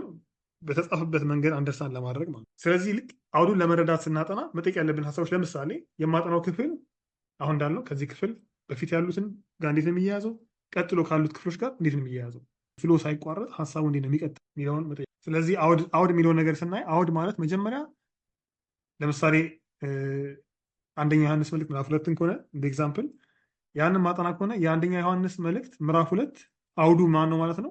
ምዕራፍ 1 እና ምዕራፍ 3 ናቸው አውዱ ማለት። ከዛ ደግሞ ሰፋ አድርጌ ደግሞ ሳየው የአንደኛ ዮሐንስ መልእክት ምዕራፍ 2 አውዱ ራሱ ዮሐንስ መልእክት ነው። አንደኛ ዮሐንስ መልእክት ራሱ ሙሉ መጽሐፉ አምስቱ ምዕራፎች እንደ አውድ ይሆናሉ ማለት ነው። ከዛም ደግሞ አስፍተን ካየነው ደግሞ የዮሐንስ መልእክቶች በሙሉ አንደኛ ዮሐንስ መልእክት፣ ሁለተኛ ዮሐንስ መልእክት፣ ሶስተኛ ዮሐንስ መልእክት፣ ዮሐንስ ወንጌልም አለ። እነዚህም ዮሐንስ የተጻፋቸውን በሙሉ ዮሐንስ ራእይንም አካተን የዮሐንስ ጽሁፎች በዮሐንስ የተጻፉትን በሙሉ እንደ አውድ መጠቀም እንችላለን። ምክንያቱም ጸሐፊው አንድ ሰው ስለሆነ የሚጠቀማቸው ቃላቶች የሚገልጽባቸው መንገዶች ተመሳሳይ ስለሆኑ ለአንደኛ ዮሐንስ መልእክት ምዕራፍ 2 እንኳን ባጠናም ስቲል ኮንቴክስቴ ግን ሰፊ ካረኩት እስከ ዮሐንስ መጽሐፎች ድረስ መሄድ ይችላል። ከዛም ደግሞ ላስፋፋልኩ ደግሞ አዲስ ኪዳን በሙሉ ለዚህ ምዕራፍ አዲስ ኪዳን እንደ ኮንቴክስት፣ ከዛም ደግሞ ከሰፋ ሙሉ መጽሐፍ ቅዱስ ኮንቴክስት ይሆናል። ስለዚህ ዘሴም ጥያቄ የምጠይቀው አሁንም ሳጠና ምን ብዬ የምጠይቀው መጀመሪያ አንደኛ ዮሐንስ መልእክት ምዕራፍ 2 ማጠናው እንዴት ነው ከምዕራፍ 1 እና ከምዕራፍ 3 ጋር የሚያያዘው? ከዛ አልፍና ደግሞ እንዴት ነው ይሄ ምዕራፍ ከሙሉ መጽሐፉ ጋር ሀሳቡ የሚያያዘው? እንዴት ነው እዛ ውስጥ የሚገኘው? እንዴት ነው በዮሐንስ መጽሐፍቶች ውስጥ ይሄ ምዕራፍ የሚገኘው? የት ጋር ነው ያለው? ሀሳቡ እንዴት ነው ኮኔክት የሚያደርገው? ከዛ አልፌ ደግሞ ከአዲስ ኪዳን ጋር እንዴት ይያያዛል? ከሙሉ መጽሐፍ ቅዱስ ጋር እንዴት ይያያዛል እያልኩኝ ጠይቃለሁ ማለት ነው። ይህንን አንደርስታንድ ባረኩበት መጠን ነው ይህንን ምዕራፍ አንደርስታንድ ማድረግ። ስለዚህ ከዛ ውስጥ ነጥዬ አውጥቼ መድረስ አልችልም ማለት ነው። ሙሉ ኮንቴክስቱን በተረዳሁት መጠን በገባኝ መጠን ያንን ምዕራፍ በደንብ አንደርስታንድ። ይህንን ለምሳሌ ኤግዛምፕል ብንወስድ ዩቲዩብ ላይ አሁን ብዙ ቪዲዮዎች እናያለን፣ ስብከቶች እናያለን እና ሰዎች አንዳንዴ ኮሚኒኬት ማድረግ የፈልጉት ሀሳብ ሲያገኙ ያችን ፓርት ከት አድርገው 3 ደቂቃ ምቱን የተወሰነ ደቂቃ ያችን ቆርጦ ቲክቶክ ላይ ፖስት ያደርጋሉ ወይ ዩቲዩብ ላይ ፖስት ያደርጋሉ። ምንድነው የፈለጉት እነሱ? ይሄንን ብቻ ስሙልኝ፣ ይሄ በጣም ኢምፖርታንት ሀሳብ ነው የሚሉትን ማለት ያንን እንሰማለን። እኛም ግን ጥሩ ጎን እንዳለው ሁሉ ደግሞ ዴንጀረስ የሆነ ሳይድ አለው። እንደምናውቀው የዛን ሰው በትክክል አንደርስታንድ እንዳናደርገው ያደርገናል። የተናገረበት ኮንቴክስት ምንድን ነው? ምን እያለ ነው? ስለምን እያስተማረ ይሄን የተናገረው? ምን ሊፈልግ ሆነ የሚለውን ከታች ቢያስቀምጡልን ሙሉ ቪዲዮን ጥሩ ነው። አንዳንድ ሰዎች ምን ያደርጋሉ? ሙሉ ቪዲዮን መስማት ከፈለጋችሁ ከታች ይሄው ሙሉ ስብከቱ እዚህ ጋር ታገኙታላችሁ ብላ ያስቀምጣሉ። አንዳንድ ሰው መስማት የፈለገ ሰው ኦኬ አይ ቲንክ ሙሉን ብሰማው ጥሩ ነው፣ ምን እንዳለ መስማት ፈልጋሉ ያለ ሰው ሄዶ ያንን ይሰማል ማለት ነው። ስለዚህ ልክ እንደዛ ነው መጽሐፍ ቅዱስ ስናጠና የሆነች ጥቅስ እንወስድ እንችላለን፣ የሆነች ክፍል ውስጥ እናጠና እንችላለን። ለተለያየ ፐርፐስ ለስብከት ሊሆን ይችላል፣ ለራሳችን ዲቮሽን ሊሆን ይችላል። ግን አደሴም ታይም ግን ምን ማሰብ አለብን? ይህን ክፍል ከሆነ ቦታ ነው ያወጣሁት። ስለዚህ ኮንቴክስቱን ማወቅ አለብኝ። ሳወጣው ኮንቴክስቱን አውቄ ነው መውሰድ ያለብኝ። ምንድን ነው ከዛ በፊት ያለው ምንድን ነው ከዛ በኋላ ያለው የሚለውን መጠንቀቅ አለብኝ ነው። አለበለዚያ ጸሐፊው አልፎም እግዚአብሔር ያልፈለገውን ነገር ልንል እንችላለን። መጨረሻ ይህንን አውዱን በምናጠናበት ጊዜ ማየት ያለብን ምንድን ነው የሚደጋገሙ ቃላቶች ላይ ትኩረት መስጠት። ኮንቲኒስሊ የምናገኛቸው ሀሳቦች አሉ። አይ ቲንክ ሐዋርያት ሥራ ስናጠና ቆም እያልን አይተናል። ለምሳሌ ተስፋ የሚለውን ቃል ጳውሎስ በተለያየ መንገድ ላይ ሲናገር ሲመሰክር ይደግሙ። ለሐዋርያት ሥራ ለመረዳት ተስፋ በጣም ኢምፖርታንት ወይ ደግሞ መንግስት የሚለውን የእግዚአብሔር መንግስት የሚለውን ሀሳብ ሲደገም ስላገኘ ነው ቆም ብለን አጠና ነው ማለት ነው። ስለዚህ የሚደጋገሙ ቃላቶች ስናገኝ ኢምፖርታንት ናቸው። እነዛም ማለፍ የለብንም ወይ ደግሞ ከጎን የሆነ ነገር ላይ ጽፈናቸው ይሄ ቃል ተመልሼ ሄጄ ያጠናዋለሁ ግን ኢምፖርታንት ነው የሚለውን ማስቀመጥ ያስፈልጋል። አውዱን መረዳት ወይ ኮንቴክስቱን አንደርስታንድ ማድረግ በሚለው ላይ ነው እያየን ያለ ነው። አራተኛውን ሀሳብ ታሪካዊ ዳራ የሚል ነው ወይ የትኛውን መርጠን እንቀጥል የሚለውን ለምሳሌ ምዕራፍ 8 ስናጠና ከምዕራፍ 7 ጀምሮ 8ን 9ን ስለ ጥበብ ነው የሚናገረው። ስለዚህ ኮንቴክስቱ ያው ለምሳሌ በዛ ቦታ ላይ ኮንቴክስት ካለን የትኛው ነው ኮንቴክስቱ ማለት ነው? የጥበብ ሀሳብ ስለ ጥበብ እየተናገረ ስለሆነ ያ ጥበብ የሚለው ሀሳብ ስለሚደጋገም ሶስቱ ምዕራፍ ላይ ኦኬ፣ ስለዚህ ስለ ጥበብ ነው የሚናገረው።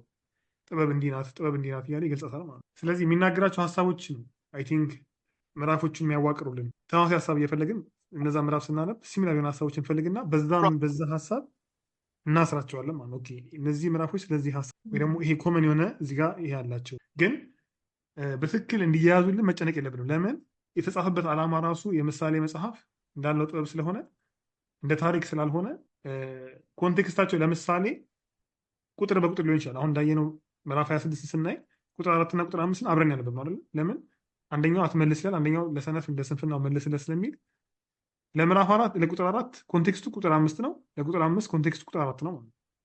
ምክንያቱም ነጣጥዬ ማንበብ የለብኝም። አንድ ላይ እንዲነበቡ ነው የተጻፉት። ሁለቱም ቁጥሮች አንድ ላይ ካልተነበቡ ሙሉ ትርጉማቸው አይሰጡም። ልክ እንደዛ አንዳንድ ኮንቴክስታቸው አጭር ሊሆን ይችላል። ምዕራፍ ቁጥር 4 እና ቁጥር 5 ሊሆን ይችላል፣ ወይ ደግሞ 3 ቁጥሮች ሊሆን ይችላሉ፣ 3 ምዕራፍ ሊሆን ይችላል። ዝም ብለን ስናነበው የሆነ ታሪክ ሀሳቡ ሲቆም እናያለን። 3 ምዕራፍ እዛ ላይ ቆርጠዋለሁ ማለት ሀሳቡ። ከዛ ደግሞ ሌላ ሀሳብ ይጀምራል እና እንደ ታሪክ መጽሐፍ ስላልሆነ ትንሽ ይቸግራል። ግን በቁጥርም ይሁን ወይ በምዕራፍ ይሁን ብቻ ሀሳቡ ሄዶ ሌላ ሀሳብ ሊጀምር ሲል እዛ ጋር ቁመን ያ ኮንቴክስቱ ነው ማለት ነው። ይሄ ይረዳል ብዬ አስባለሁ። ግን ስቲል የኔም ቻሌንጅ ነው። አራተኛውን ሀሳብ ታሪካዊ ዳራ የሚል ነው ወይ ሂስቶሪካል ባክግራውንድ የምንለው ነው።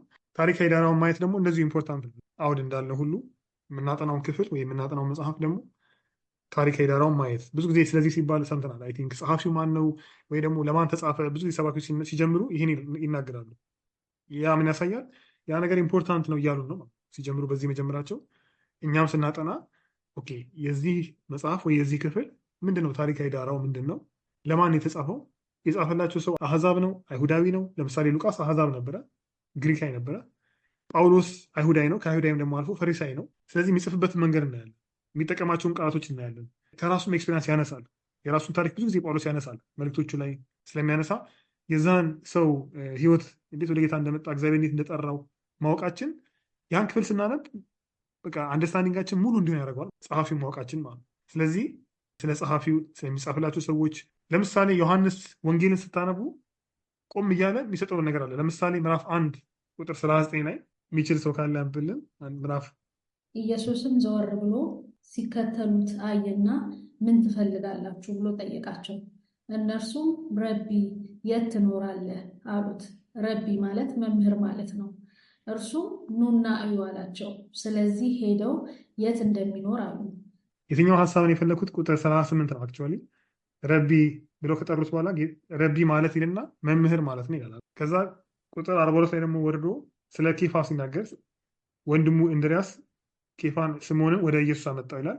ኢየሱስም ተመለከተውና አንተ የዮና ልጅ ስምዖን ነህ፣ ኬፋ ተብለህ ትጠራለህ አለው። ኬፋ ማለት ጴጥሮስ ማለት ነው ይላል። ስለዚህ መጀመሪያ ረቢ የሚለውን አስረዳን። ረቢ ማለት መምህር ማለት ነው ይላል። አሁን ደግሞ ኬፋ የሚለውን ኬፋ ማለት ጴጥሮስ ማለት ነው ይላል። ከዛ በኋላ ደግሞ ሌላም ደግሞ ልክ እንደዚሁ ቁጥር 41 ላይ ነው ልክ እንድሪያስ ጴጥሮስን ሲጠራው እንድሪያስን በመጀመሪያ ያደረገው ወንድሙን ስምዖንን ፈልጎ መሲሁን አገኘ ነው ብሎ መንገር ነው ይላል። መሲህ ማለት ክርስቶስ ማለት ነው። እንግዲህ 3 ነገር ነው የተረጎመልን ዮሐንስ። አንደኛ ረቢ ማለት መምህር ነው፣ መሲህ ማለት ክርስቶስ ነው፣ ኬፋ ማለት ጴጥሮስ ነው እያለ ይነግረናል። ይቀጥላል እንደዚህ ማለቱ። ለምንድን ነው ያስፈልገው ይህንን ኤክስፕሌን ማድረግ? እነዚህ ቃላቶች ረቢም፣ መሲህም፣ ኬፋም እነዚህ ምንድን ናቸው? አራማይክ ናቸው ወይ ሂብሩ የምንላቸው አራማይክ ቃሎች ናቸው። ግን ቆም እያለ ኤክስፕሌን ሲያደርግ ያለ ወደ ግሪክ ማለት ነው። መሲህ የሚለው ክርስቶስ ነው። ክርስቶስ የሚለው ግሪክ ቋንቋ ነው። ኬፋ ዕብራውያን ቋንቋ ነው። ወደ ምን ተረጉሟል? ወደ ግሪክ ተረጉሟል። ጴጥሮስ ማለት ነው ይላል። እንደዚሁ ረቢ ማለት አይሁድ ቋንቋ ነው። ወደ ግሪክ ተረጉሟል። እና ምን ያሳየኛል ማለት ነው? ይሄ ኦኬ የሚጽፍላቸው ሰዎች ሂብሩ አይችሉም ማለት ነው። ምክንያቱም ሂብሩ ለሚናገር ሰው መተርጎም አያስፈልግም። የሚጽፍላቸው ሰዎች ግን ሂብሩ ስለማይችሉ የሚያነቡት ግሪክ ስለሆነ በምን ይተረጉምላቸዋል? በሚያውቁት አቻ ቃል እየፈለገ ይተረጉምላቸው። ስለዚህ ኦኬ ተደራሳያኖቹም ከዚህ መራት ያሉ የሚጻፍላቸው ሰዎች እነማን ናቸው? ባግራውንዳቸው ምንድን ነው የሚለውን አንዳንዴ እንደዚህ በማይታወቅ ሲምፕል የሚመስል ነገር ውስጥ ራሱ ይገለጣል። የሚጻፍላቸው ሰዎች አይሁዶች ሊሆኑ ይችላሉ። ግን ምን አይነት አይሁዶች ናቸው? በግሪክ ሀገር ተወልደው ያደጉ ማለት ነው። ልክ ለምሳሌ እዚህ ቤልጅየም ተወልደው ያደጉ ኢትዮጵያዎች እንደምንላቸው ማለት ነው። ግን ኢትዮጵያኛን ቋንቋ እንደማይናገሩ አማርኛ እንደማይናገሩ ሁሉ እንደዛ ተበትነው ያሉ ዲያስፖራ የሆኑ አይሁዶች ግን በምኩራብ የሚያመልኩ በኋላ ጌታን ያገኙ ግን የዕብራይን ቋንቋ የማይችሉ ስለሆኑ ይተረጉምላቸዋል። ልክ እንደዚህ የተለያየ ፍንጮችን ጸሐፊው ቆም እያለ አንዳንዴ ይሰጠናል። እነዛ ቦታዎች ላይ እኛም ፖዝ እያደረገን ኦኬ ለምንድን ነው የተናገረው? የሚጻፍላቸው እነማን ናቸው የሚለውን ከዛ ማየት እንችላለን። ከዛ ደግሞ ጸሐፊው መጽሐፉን ሲጽፍ የነበረበት ሁኔታ፣ ለምሳሌ ጳውሎስ ሲጽፍ የነበረበትን ሁኔታ ቆላስይስ ላይ ይናገራል። በእስራት ውስጥ እንደነበረ ይናገራል። ጸልዩልኝ ይላል። እስራቴን አስቡ ይላል እና እዚህ ቆላስይስ ላይ ያለውን ክፍል ሄዳችሁ ማንበብ ትችላላችሁ። እዛ ላይ የሚናገረው ይህንን ሁልጊዜ ጳውሎስ ያለበትን ሁኔታ ይገልጻል። ስለዚህ ጸሐፊው በምን ውስጥ ነው የጻፈው? ለምን እነዚህን በተለይ ከእስር ቤት የተጻፉትን መልእክቶች ስናነባቸው ፊልጵስዩስ፣ ቆላስያስ፣ ኤፌሶን እና ፊሊሞና አራቱን የእስር ቤት መልእክቶች የሚባሉትን ስናጠና በዛ ውስጥ የተናገረው ነገር ጳውሎስ ካለበት ሁኔታ አንጻር ስናየው በጣም ሞር አንደርስታንድ እንድናደርገው ያደርገናል። ለምን ኦኬ በስርዓት ውስጥ ነው የጻፈው ይሄንን እና በዛ ውስጥ ሆኖ የገለጸው ነገር ስለ እግዚአብሔር የተናገረው ነገር ስለ ጌታ የተናገረው ነገር ከእሱ ኮንቴክስት አንጻር ስናየው ሞር ሚኒንግ ይሰጣል ማለት ነው። ለዛም ነው ጳውሎስ እስራቴን አስቡ የሚለው። ፐርፐዝሊ የሚጽፍላቸው ሰዎች እስራቱ እንዲያስቡ ይፈልጋል። ጳውሎስ ይህን የጻፈልን ታስሮ ነው የሚለውን እንዲያስቡ ስለሚፈልግ እዛ ላይ ስትረስ ያደርጋል ማለት ነው። እኛም ስናነብ ኦኬ ጸሐፊ ያለበት ሁኔታ ምንድን ነው? የት ነው የጻፈው? ምን ውስጥ ነበር ይህን ሲጽፍ የሚለውን መጠየቅ ያስፈልጋል። ከዛ ውጭ ደግሞ ዓላማውን መለየት፣ ለምን ጻፈ? ይሄ መልእክት እንዲጽፍ ያነሳሳው ነገር ምንድን ነው? ለምሳሌ ፊልጵስዩስን ሲጽፍ የተለያዩ ሀሳቦችን ይነካል። ምዕራፍ 1 ላይ ስለ መከራ፣ በመከራ ውስጥ ስለ መጽናት ይነግራቸዋል እንዳይፈሩ። ደግሞ ምዕራፍ 2 ላይ ደግሞ ጌታን ስለመምሰል ኢየሱስ ክብሩን ትቶ እንደመጣ ከእግዚአብሔር ጋር ተካክሎ በነበረበት ጊዜ ያንን ለእኛ ሲል ትቶ እንደመጣ ይናገራል።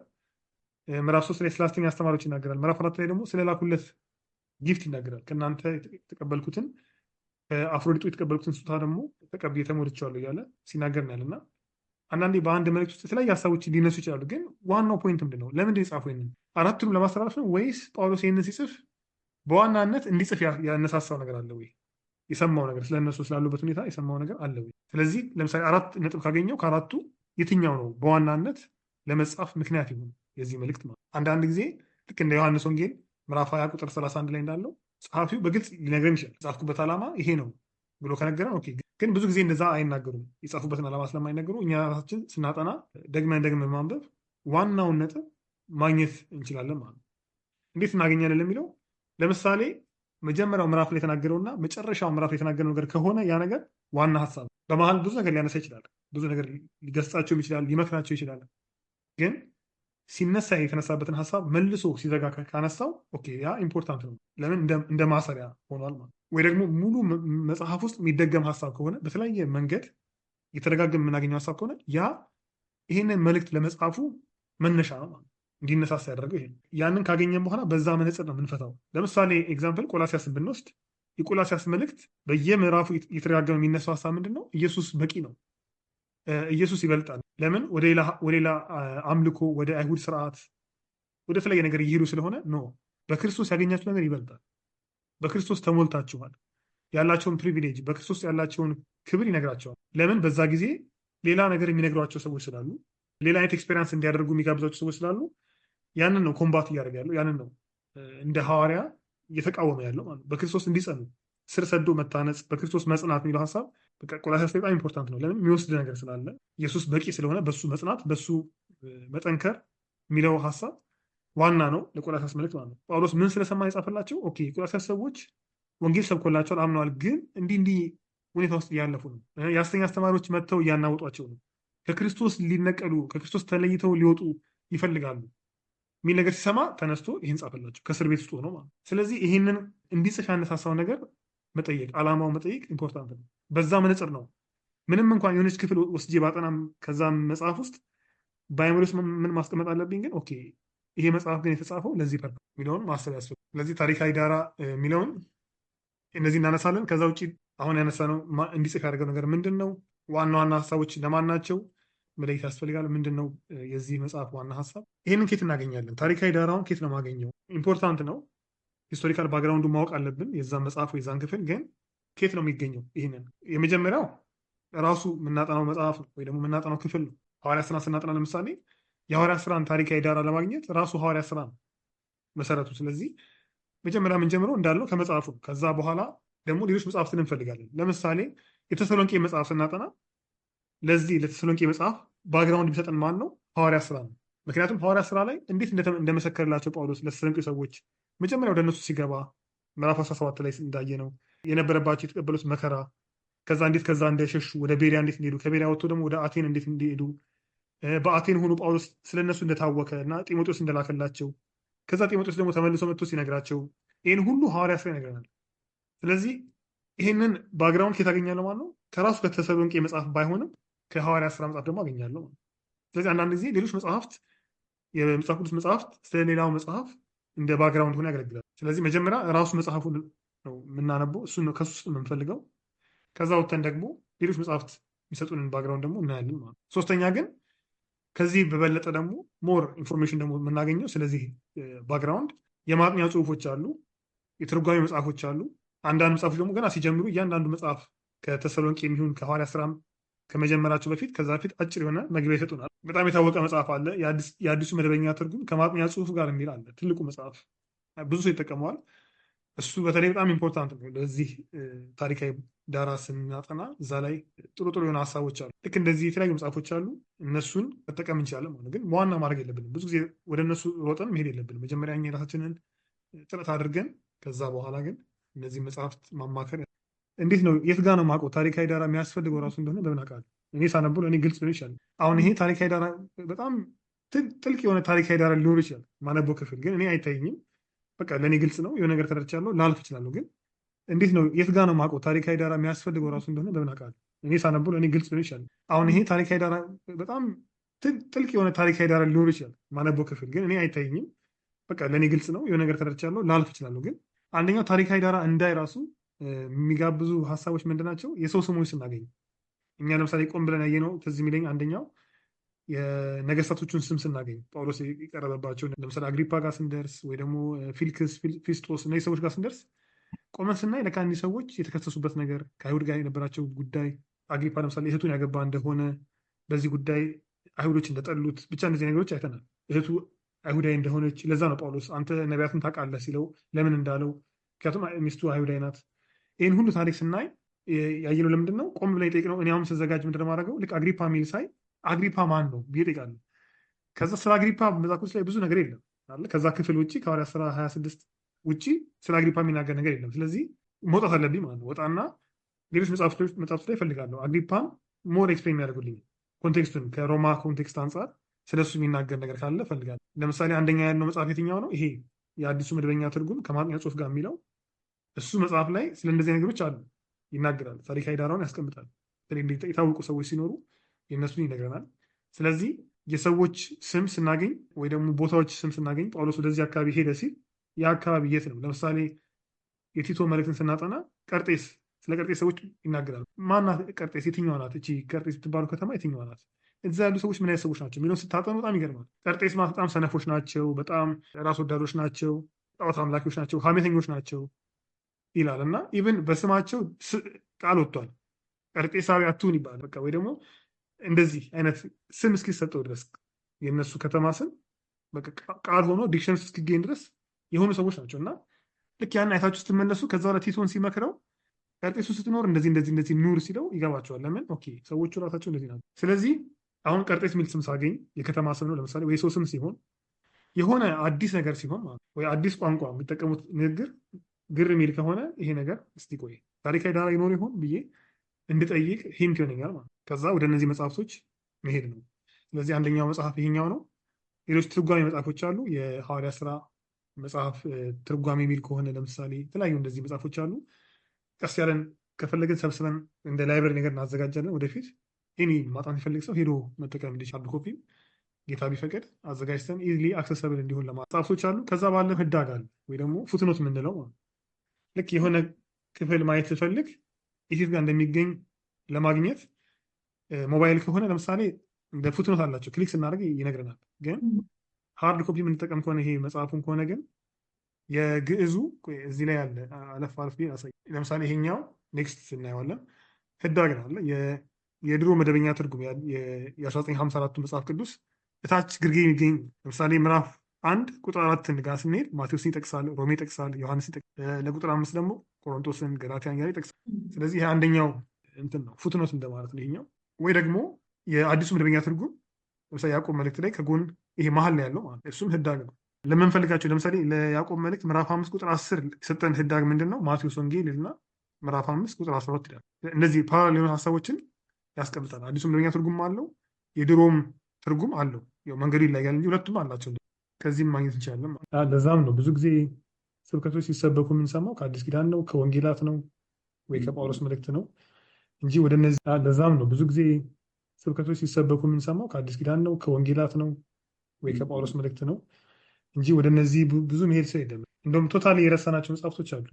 ትንቢት ላይ ራሱ ስማቸውን ብንሰማ አዲስ የሚሆንብን አሉና ሕዝቅኤል ደግሞ እንዳልከው ሰፊ መጽሐፍ ስለሆነ ይከብዳል። በእርግጥ ጋፑ ነው አይ ቲንክ በእኛና መጽሐፉ በተጻፈበት ጊዜና በተጻፈላቸው ሰዎች መካከል ያለው ጋፕ ስለሰፋ እና ቋንቋም ልዩ ስለሆነ ነው የሚከብደን አንደርስታንድ ለማድረግ እና ስለዚህ ይህንን ጋፕ ለማጥበብ አንደኛው እንደዚህ አዲሱ መደበኛ ትርጉም አሁን በጣም ጥሩ ነው። አብዛኛውን ነገር ያቀለዋል። አንዳንዱ የአማርኛውም ትርጉም ሊሆን ይችላል የሚያደርገው እንደዚህ አዲሱ መደበኛ ትርጉም መጠቀም እና መግቢያዎችን ማንበብ እዚህ ላይ እናነሳዋለን። እነዚህን ሀሳቦች ሁሉ አድሬስ እናደርጋለን። ግን መግቢያዎችን ማንበብ ለምሳሌ ትንቢተ ሕዝቅኤል ስለ ትንቢተ ሕዝቅኤል መግቢያ እንደዚህ ብናነብ ጥሩ ነው። እንዴት ተጻፈ፣ ምን ውስጥ እያሉ ነው የጻፈላቸው፣ የሚጠቀማቸውን አንዳንድ ደግሞ ሲምቦሎች አሉ። እነሱን ኤክስፕሌን የሚያደርጉ ነገሮችን መፈለግ። ከዛ ውጭ ደግሞ አከፋፈሉ ራሱ ማየት 48 ምዕራፍ ነው እና እንዴት ነው የምከፍለው በሀሳብ ማለት ነው። በምዕራፍ ተከፋፍሏል፣ ግን በሀሳብ እንዴት ነው የምከፍለው ብለን ስንጠይቅ አሁን ኔክስት የምናየው አምስተኛው ፖይንት እሱ ነው፣ ሀሳቡ መክፈል። ያ ማለት ኦኬ ከምዕራፍ 1 እስከ ምዕራፍ 10 ለምሳሌ ስለዚህ ነው የሚሆነው። ከምዕራፍ 11 እስከዚህ ስለዚህ ነው የሚሆነው። ልክ እንዲህ ሲከፋፈልን ይቀላል። ኦኬ አሁን አውቃለሁ ስለምን ነው የሚሆነው። እንደዚህ 48ቱ ምዕራፍ ሰው ከሰጠኝ ግን ይከብዳል እና ስለዚህ እንደዚህ የሚከፋፍሉ መጽሐፎችን እንፈልጋለን እናያለን። ኔክስት ዊክ ስንገናኝ እንደ እግዚአብሔር ፍቃድ እንዴት እንደሚከፋፈል ሀሳቡንም እናያለን። ያ ያቀለዋል። ከዛ በኋላ በቃ በዛ ክፍል መሰረት ነው አንድ ሳ የምናደርገው። እንደዚህ ቀላል አማርኛዎችን መጠቀም፣ መጽሐፍ ቅዱስ ላይ መግቢያዎችን ማየት ስለዛ መጽሐፍ። ከዛ ውጭ ደግሞ መከፋፈል፣ ሀሳቡን ከፋፍሎ። ከዛ ግን እንዳልነው ከባድ ቢሆንም ግን በማንበብና በማንበብ ደግሞ በማንበብ ብዙ ነገሮች ይፈታሉ። ብዙ ያልገቡ ነገሮች እየገቡን ይመጣሉ እና የመጀመሪያው ቻሌንጅ ምንድን ነው? ገና ስንሞክረው ይከብደናል። ከዛ በኋላ ሁለት ኦፕሽን ያለን፣ ወይም ተዋለን ቶታሊ ወደሚገቡ እንሄዳለን፣ ወደ ዮሐንስ ወንጌል ወደ ቀላል ወደምንላቸው እንሄዳለን፣ ወይ ደግሞ ጌታ ሆይ እርዳኝ፣ እኔ ይህንን አንደሳ ማድረግ ፈልግ፣ በሚያስፈልገውን ጊዜ ውሰድ፣ ግን መተው አልፈልግም ብለን ትዕግስት ያለው ለዛ ነው። በትዕግስት ደግመን ስናነብ በሌላ ትርጉም እያደረገን መግቢያዎችን እያየን እንደዚህ ስናነብ የሆነ ሰዓት ላይ አንደስታ እናደርገዋለን። የሆነ ሰዓት ላይ አንደስታ ከዛ እየጨመረና የእግዚአብሔር ቃል ጥልቅ ስለሆነ ኮንቲኒስ ነው አንደስታ የምናደርገው። ድሮ የማይገቡኝ ነገሮች አሁን የሚገቡ ነገሮች አሉ። አሁን ደግሞ ያልገቡኝ ነገሮች ደግሞ ነገ ይገቡኛል። እየጠለቀ ስለሚመጣ ያንን ተስፋ በማድረግ ነገ እኮ ሞር ይረደዋል፣ እንደዚህ አይቀጥልም በማለት መቀጠል ያለብን። እነዚህን አሁን የምንማራቸው ነገሮች ደግሞ አፕላይ ለማድረግ መሞከር፣ በትንሹም ቢሆን እነዚህ ነገሮች አፕላይ እያደረግን እናያለን እና ሰዎችን መጠየቅ ነው። ከጎናችን ሰዎችም ካሉ ፈቃደኛ የሆኑ ሰዎች ካሉ ይሄን ክፍል አስረዳኝ፣ እንዴት ላንብበው፣ ይሄንን እንደዚህ ያለን ዲስከስ ማድረግ። አይ ቲንክ በእነዚህ ሁሉ ውስጥ እግዚአብሔር ደግሞ ይረዳናል። በዚህ ሳምንት ውስጥ ኢንከሬጅ ማድረጋችሁ ምንድን ነው? ጀስት ትምህርት ብቻ እንዳይሆንብን አላ ትንሽም ክፍል ብትሆን ወስዳችሁ አንድ ቀን ሆነች አንድ ሰዓትን ብትሆን እስቲ ሌት እነዚህ የሰማኋቸው ነገሮች በተወሰነ መንገድ አፕላይ ላደርጋለሁ የሚለውን ወስደን ከትንሽ መጽሐፍ እንጀምር። ለምሳሌ ደግሞ አንበብ የሚባለውን ሀሳብ ከፊሊሞና እንጀምር። ፊሊሞና አንድ ምዕራፍ ነው። የፊሊሞና መጽሐፍ እስቲ እዛ ላይ ጸሐፊው ማን ነው? እንዴት ተጻፈ? ማን የጻፈለት? ፊሊሞና ማን ነው? ባግራውንዱ ምንድን ነው? እነዚህ መጽሐፎች ላይ ቼክ ማድረግ አጭር ነገር ወስደን ማለት ነው። ወይ ደግሞ ከፈለግንም ከዛ የሚያንስ ደግሞ የሁለተኛ ዮሐንስ መልእክት፣ ሶስተኛ ዮሐንስ መልእክት አጫጭር ናቸው። 15 ቁጥር 14 ቁጥር ናቸው አንዱ መጽሐፍ እና በእነሱ ፕራክቲስ ማድረግ ከዛ እዛ ላይ በማይወፍሩት ኢንከሬጅ ስለሚደረግ ከዛ ደግሞ ጨምሬ ቲቶ መጽሐፍ 3 ምዕራፍ ያላቸውን ወይ ሁለተኛ ጢሞቴዎስን እንደዚህ ያሉትን ወይ ሁለተኛ ተሰሎንቄን ከዛ እየጨመርን 5 ምዕራፍ ያላቸውን እያልን እንሄዳለን እና እንዳልነው ቀስ በቀስ የሚሆን ነገር ነው፣ በትዕግስት የሚሆን ነገር ነው። በአንድ ጊዜ ኢሳያስን ብሞክር ዲስከሬጅ ሊያደርገኝ ይችላል፣ ግን መሞከር የሚችላቸው መጽሐፎች አሉ። ይህንን ነገር ማየት እና እግዚአብሔር ደግሞ ኤፈርታችንን ስለሚያይ በዛ ላይ ይባርከናል። እንደተማረን እንዳተውት ብዬ ነው። ተምረናል፣ ደስ ብሎናል በዚህ ነገር ብዬ አስባለሁ። ግን በቃ ብለን ወደ ጎን ሳናስቀምጠው በትንሹም ቢሆን በምንችለው ነገር ላይ ፕራክቲስ ብናደረግ ውጤቱን እናያለን። ጥያቄ ለመጠየቅም እንችላለን። ኦኬ ይሄን ሞክሬያለሁ፣ ግን እዚህ ቦታ ላይ ቻሌንጅ አድርጎኛል፣ እንዴት ሲያጋጥመን ምንድን ነው የምናደርገው ለመጠየቅ